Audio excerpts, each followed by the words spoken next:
Ruang Hening, Ruang Sejuk. 17 Maret 2022 dalam Pekan Prapaskah kedua. Bersama saya Leon dari Paroki Santo Stefanus, Surabaya. Marilah berdoa. Dalam nama Bapa dan Putra dan Roh Kudus. Amin.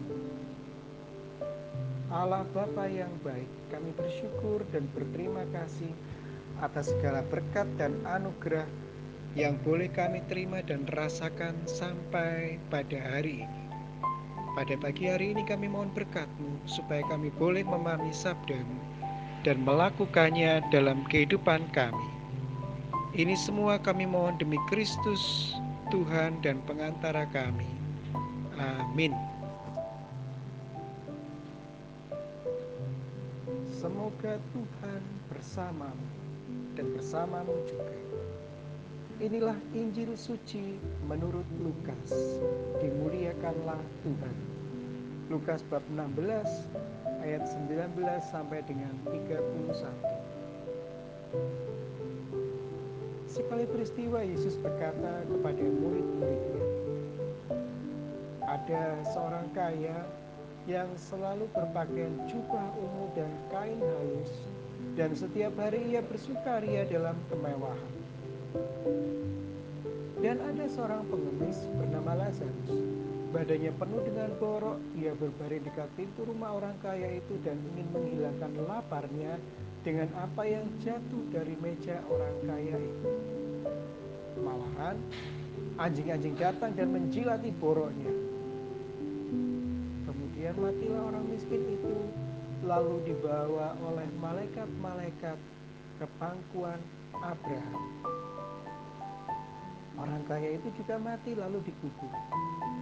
Sementara menderita sengsara di alam maut, ia memandang ke atas, dan dari jauh dilihatnya Abraham dengan Lazarus duduk di pangkuannya. Lalu ia berseru, "Bapa Abraham, kasihanilah aku.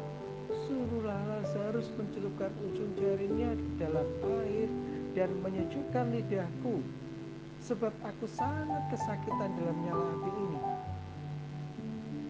Tetapi Abraham berkata, "Anakku, ingatlah, engkau telah menerima segala yang baik semasa hidupmu, sedangkan Lazarus segala yang buruk.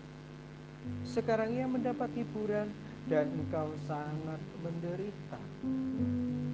Selain daripada itu, di antara kami dan engkau terbentang jurang yang tak terseberangi, sehingga mereka yang mau pergi dari sini kepadamu ataupun mereka yang mau datang dari situ kepada kami tidak dapat menyeberangi." Kata orang itu, "Kalau demikian, aku minta kepadamu Bapa, supaya engkau menyuruh dia ke rumah ayahku, sebab masih ada 5 orang saudaraku, supaya ia memperingatkan mereka dengan sungguh-sungguh, agar mereka kelak jangan masuk ke dalam tempat penderitaan itu." Tetapi kata Abraham, "Ada pada mereka kesaksian Musa dan para nabi. Baiklah mereka mendengarkan kesaksian itu." Jawab orang itu, "Tidak, Bapak Abraham. Tetapi jika ada seorang yang datang dari antara orang mati kepada mereka, mereka akan bertobat." Kata Abraham kepadanya, "Jika mereka tidak mendengarkan kesaksian Musa dan para nabi, mereka tidak juga akan mau diyakinkan, sekalipun oleh seorang yang bangkit dari antara orang mati." Demikianlah Injil suci. Terpujilah Kristus. Ibu bapak saudari-saudara yang terkasih, kita pernah mendengar kata-kata viral, muda kaya raya, tua bahagia, mati masuk surga. Kata-kata ini menjadi pegangan bagi sebagian besar anak-anak muda pada zaman itu. Bahkan sebagian dari anak muda sekarang juga ada yang menjadikan impiannya. Bagaimana dengan Anda? Mungkin sebagian dari Anda pernah mengimpikannya. Sepintas itu sepertinya adalah semboyan, tapi itu juga berarti kesungguhan seseorang yang punya perencanaan yang matang terhadap masa depannya. Injil suci hari ini sepertinya bertolak belakang dengan semboyan anak muda itu. Gak nyambung. Bagaimana tidak, Kak? Ketika masih muda, orang kaya itu menghasilkan banyak kekayaan, kaya raya. Ketika tua, dia bahagia menikmati hidupnya. Namun ketika mati, dia tidak masuk surga. Loh, kok bisa?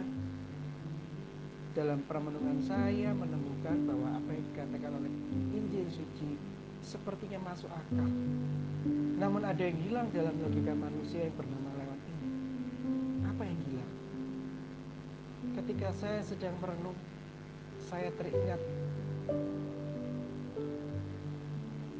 pertemuan malam ini bersama perwakilan dari masing-masing paroki di Vika Barat. Pertemuan itu mengajak kita untuk peduli, melangkah bersama, merayakan perbedaan. Sosok yang mengatakan peduli, melangkah bersama, merayakan perbedaan adalah Romo Siga dan Romo Bo. Sepintas saya teringat akan Bapak Suci Fransiskus yang senantiasa menunjukkan kepedulian bagi siapapun yang membutuhkan. Bahkan bagi jiwa-jiwa yang terpenjara, Bapak Suci menunjukkan kepeduliannya.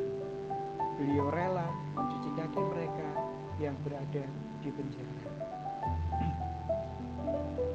Apakah benar orang kaya itu selalu tidak peduli? Iya, dalam Injil suci jelas-jelas orang kaya itu tidak peduli.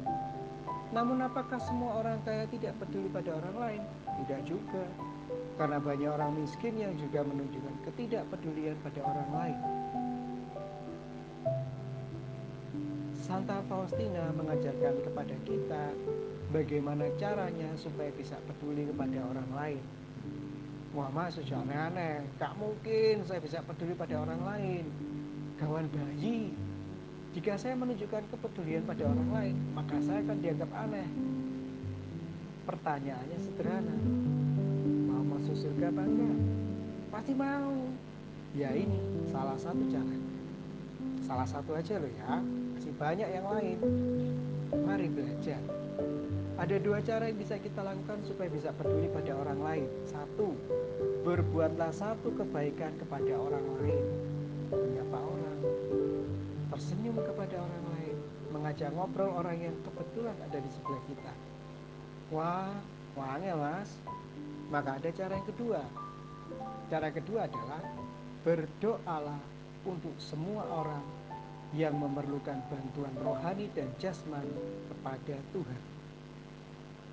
Dengan berdoa untuk orang lain, kita bisa menunjukkan kepedulian kita, setidaknya menunjukkannya di hadapan Tuhan.